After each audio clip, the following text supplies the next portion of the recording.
Welcome to the Chicken Bone News Network, where you will hear all the breaking news. I've had many moments, especially in the last 10 years, where, boy, you can feel it around you, like for real. You can feel the menace, you can feel the hate, you can feel the threat. It comes out of nowhere. I've had a couple pretty intense experiences with it, very intense.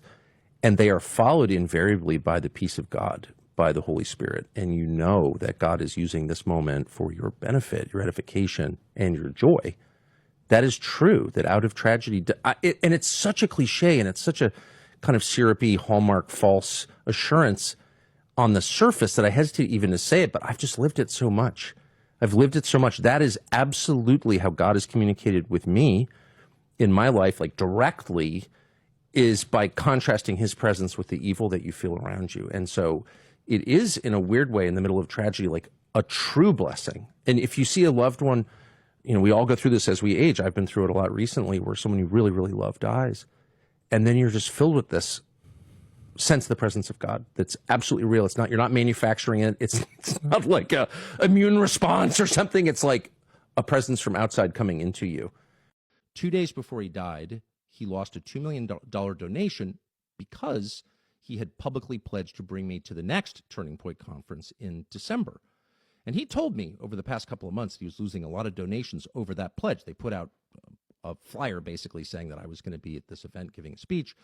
And so he would text me and say, man, I'm really taking a lot of heat for this, and people are really mad. The American Jewish Committee called in a statement Charlie Kirk an anti-Semite and, quote, dangerous. Charlie Kirk, an anti-Semite. Yeah. He was not an anti-Semite. He was the opposite, and he was not dangerous. He was a great lover of people and a purveyor of peace. He was the opposite. And he was very stung by that.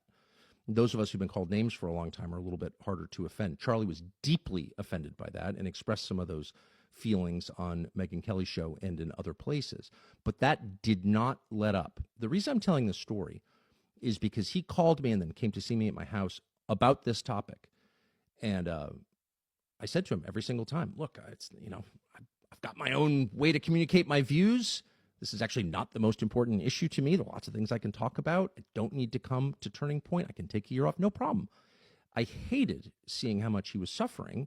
The story. So Blake worked for me at Fox News for years, probably more closely than anybody, like intimately at Fox. And I love Blake. And Blake is obviously an unusual person, but just a wonderful person and a really deeply decent person. I mean, it's true. And obviously, yeah, Blake's weird, but like Blake is the best. And people who love Blake really love Blake. And there's a little group of people who, you know, we all know each other. We all talk about Blake. So Blake got caught up right at the height of all this insanity, true insanity called cancel culture. But it was more than that. It was like French Revolution stuff. And someone like, you know, Blake is naughty. Blake is a racist. Well, actually, as I would always say, Blake is actually not a racist. And I would admit it. He's not. He's a Christian who believes that God created everybody. So he's actually not a racist. But Fox overreacted, of course, and he left. And then Fox denounced him. They tried to get me to denounce him. Suzanne Scott tried to make me denounce Blake, and I refused. Something I'm proud of. But whatever. It was just awful. It was the saddest moment in the 15 years that I spent there. And then Blake's unemployed. And unemployable. And I get this, and I feel terrible, and I feel like I've got a moral obligation to help Blake. But who's going to hire Blake? Because he's like, in the New York Times, he's like, a bad person, when actually he's a great person. Charlie Kirk calls me. He's like, I'm thinking about hiring Blake. I was like, God bless you, Charlie. What's he like? I said, well, Blake's very eccentric, like, no kidding. He's the only person who ever lost weight eating junk food. Like, he's a really unusual person. Like, we talk about Blake all day long. But he's a wonderful person, and he's incredibly talented. No one disputes that, and I think you should do it. He does. Charlie and I talk about it. Then Blake and I talk about it. We're having these like conversations behind the scenes about each other. And not only does Charlie hire Blake, he puts us, makes me emotional, he puts Blake on the air as if to say, I know this man. He is a good man. You will judge me for doing this. I'm doing it anyway because it's the right thing to do. And then, of course, it becomes this whole thing where Blake is like a true asset to him. But when he first did it, it was like, no. I'm doing this because it's the right thing to do. This is the last thing I'll say before turning over to Blake. I've been in this business my whole life. Nobody does that. Nobody does that. Everyone's like, oh, I'm for free speech or whatever, until it hurts me, at which point, like, sorry, pal, good luck. But Charlie pivoted against that in a way that exposed him and his group, Turning Point, to ridicule and risk, and he did it anyway. And all week I've been talking to people about this. Like, that was the acid test. Those of us in this business know how brave that was. It was the bravest thing. Not like Bibi Netanyahu, and he said that to me many times, and he said to people around him many times. He felt that Bibi Netanyahu was a very destructive force. He was appalled by what was happening in Gaza. He was, above all, resentful that he believed Netanyahu was using the United States to prosecute his wars for the benefit of his country, and that it was shameful and embarrassing and bad for the United States, and he resented it. Didn't hate Netanyahu. He wasn't out there with a placard saying that, but he certainly expressed that to me and a lot of other people. And there's no question that Bibi's defenders on the internet will call me a liar or a kook, but that's a fact. And enough text messages exist that I think it can probably be verified in pretty short order. Not that it needs to be, because that is true. Shortly after that speech, there was a very intense attack on Charlie, and to some extent on me, not that I really noticed. But on him, I have no donors. He had $100 million worth of donors. And so, because he was involved in a different project from just yapping on the internet, which is what I do for a living, he was dependent to a great extent on his donors, of course. It's a nonprofit. And they went after him and tormented him. Not all, of course, many were supportive, but the ones who were offended by my speech, and there was a small, very intense group who were, tormented Charlie Kirk until the day he died. And by the way, Benjamin Netanyahu is not the same as the nation of Israel at all. Bibi is despised by many people in Israel, and if you know people who live there, you know that that's true. There are huge divisions within the Israeli government. I mean, there are certain parts of the intel world in Israel that do not support some things that Benjamin Netanyahu has done recently. So it's not the same as attacking Israel, attacking Bibi, but I don't think I've ever seen anything lower than his attempt to hijack Charlie's memory and use it for his own political ends, particularly because what he said was completely untrue. Charlie didn't hate Jews. He loved Jews. He had tons of friends who were Jews. He loved the state of Israel. He loved going there. He did not like Bibi Netanyahu, and he said that to me many times, and he said it to people around him many times. He felt that Bibi Netanyahu was a very destructive force. He was appalled by what was happening in Gaza. He was, above all, resentful that he believed Netanyahu was using the United States to prosecute his wars for the benefit of his country, and that it was shameful and embarrassing and bad for the United States, and he resented it. Aside, I wonder if by continuing to lie, they aren't about everything. They're driving all of us a little crazy. Well, this is why your faith is the most important thing. Because for those of us that are Christians, it doesn't drive you crazy. You actually see what's going on, which is that we do not wrestle against flesh and blood, but against principalities and darkness and spirits, that there's a spiritual war here. And you're right, Tucker. I find people in this space that are not anchored to faith, anchored to Jesus, they do lose their mind. Because there is no rational or reasonable explanation for what the country is doing to itself or what we are experiencing. But if you then see and you know that there is a God and we are not him, that there is an entire dimension of angels and demons and spirits that are constantly struggling around us, and that there is a supernatural dimension, as you mentioned, all of a sudden, that does then make sense. It does not make any rational sense to shut down your schools so you could sacrifice the kids so the elderly can live. That makes no sense whatsoever. It makes no sense whatsoever to keep your marijuana dispensaries open and your alcohol shops open, but the church non-essential. Only a demonic enterprise would do such a thing. Only a demonic enterprise would say that Easter and Pentecost are non-essential, but race rioting and burning down a Wendy's is essential activity. And Tucker, you talk about this a lot. For those of us that know the truth, we know that our God is a God of order and distinction. What is the first thing that God did? In the Hebrew scriptures it says, well, and also our scripture in the original Genesis, Bereshit, which is in the beginning God created the heavens and the earth, and then he separated and he made sense, he made order out of chaos. Our God is a God of order, and order only comes with distinctions, and distinctions are necessary. Think about all the distinctions that God set up in the first 6 books of Genesis that are currently under attack. The distinction between male and female. The distinction between man and nature. The distinction between the holy and the profane. The distinction between good and evil. The distinction between infant and adult. These distinctions have always been what Western civilization were built upon.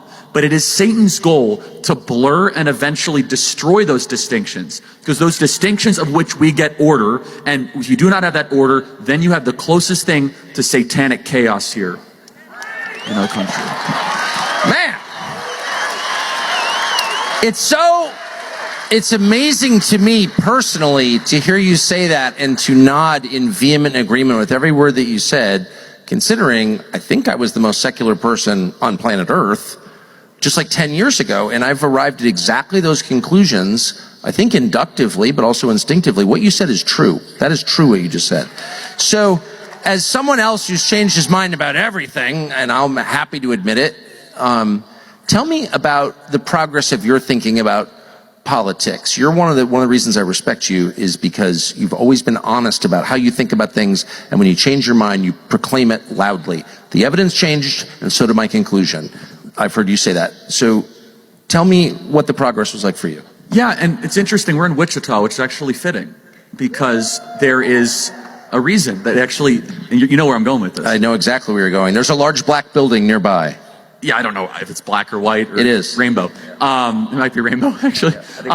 Which is that early when I got my start in the conservative movement in 2012, 13, 14, 15, hyper-libertarian forces had taken over the conservative movement. Now, I'm very libertarian on certain things. I'm libertarian on free speech, on privacy issues. I'm libertarian on guns, right? I'm libertarian on certain things. However, the kind of libertarianization of the conservative movement was actually not good for us. It was not good for us to stop caring about the nuclear family. It was not good for us to all of a sudden say that borders don't matter and that America is just an idea and it's an experiment. I fell for that crap for a couple of years. In 2015, 16, 17, again, I'm not trying to pick on any sort of thing here in Wichita, but billions of dollars have flowed out of this city into the conservative movement to try to make us less conservative and more liberal in the conservative movement. That's a fact, okay? It is a fact. And I think it's a tragedy, actually. And I credit Donald Trump for waking me up. Because Donald Trump, I never got angry at the time. I wasn't angry. I never got unsettled about when Donald Trump would insult a reporter or do the Rosie O'Donnell thing. Do you know what always made me unsettled? When Donald Trump would bluntly ask a question that I didn't have a good answer to. When Donald Trump would say, and why are we bringing in people from around the world that hate us? And I'd say, well, according to the macroeconomic theory as espoused by F.A. Hayek and von Mises, if you look at the curve, you have a steady flow of people coming from other countries, then your economic efficiency and output is actually outweighed and therefore a good thing. It's like, what am I saying to myself? It's called rationalization. And what Trump was able to do is he never went through that nonsensical abstraction like exercise. Because Donald Trump at his best is someone that has always been so focused on the real and the immediate. Job sites, construction sites, the muscular class, building real things. Donald Trump has never been worried about like the platonic idea of love. Like that is not Donald Trump's thing. Do we all agree with that, right? And he went light on the Plato in college. And that's fine. Sure. That's right. And I'm not, and people say, oh, Donald Trump is dumb. No, Donald Trump is wise. And he does not get credit for being wise. Wise is the knowledge of things that do not change. So Donald Trump loves the country. He comes along and he's like, the country that I love is being abused and has become a dumping ground for the third world. It is actively being looted. This is bad. And at the time, I wasn't that forceful against the opposition, but I remember like privately being like, oh, he doesn't understand the economic theory behind all of this. And the more I was challenged and questioned, I didn't have a good answer to that. And so it made me start to ask the question, what do I really value? Do I value economic theory? Or do I value my family and my fellow countrymen? Like, do I value a bumper sticker that says that, you know, I don't know, whatever stupid libertarian bumper sticker that was around, 5 or 6 years ago, we like live and let live? Or do I value children that should not be subjected to drag queen story hour at their local library. Like, which one is it actually? And then I've always been a Christian and connected the dots. And I got to be honest, Tucker, you were the one that radicalized me more than anybody else the last 5 to 10 years. Do you guys agree? Because then Tucker would go on his Fox show and would just start asking the same questions and would have guests that would ask the questions. And they'd always attack Tucker. Oh, he's just asking questions. But isn't that what the pursuit of truth is all about?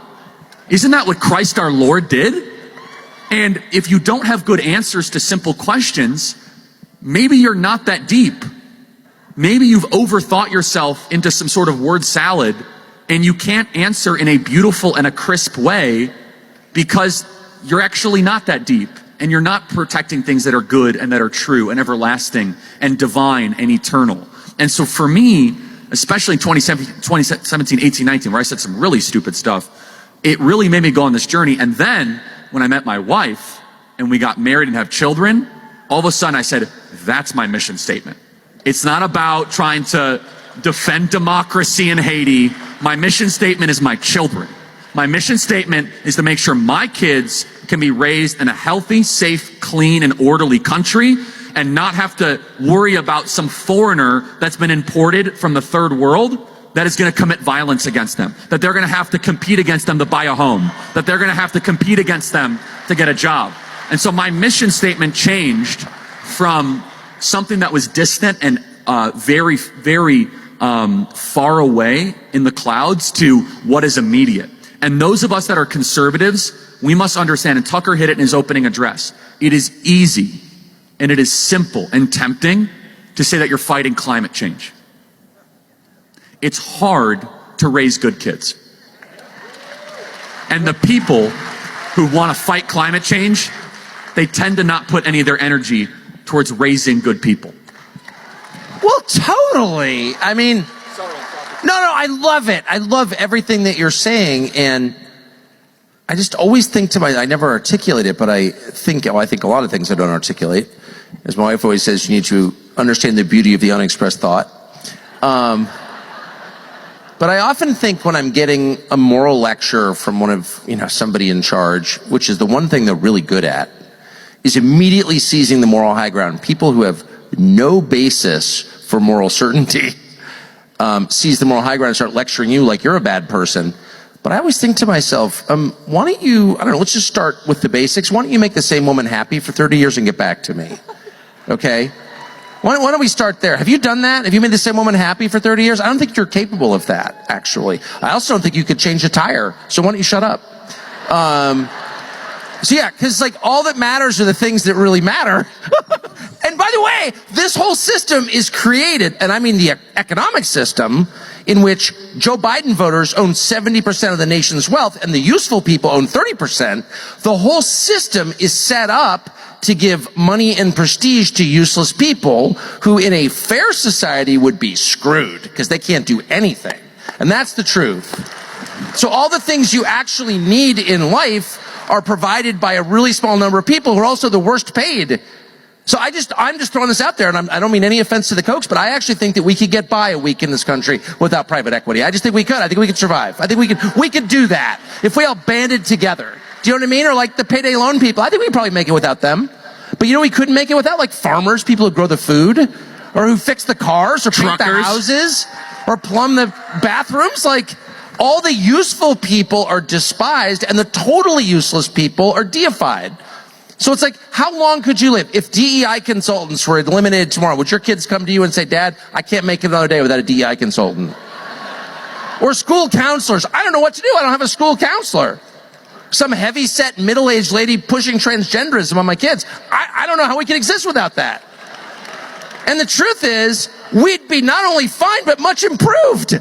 And yet they somehow have all the money and all the moral authority. And they're writing pieces in the Atlantic about how you're evil because you don't want to live next to the, people who just got here illegally. Sorry.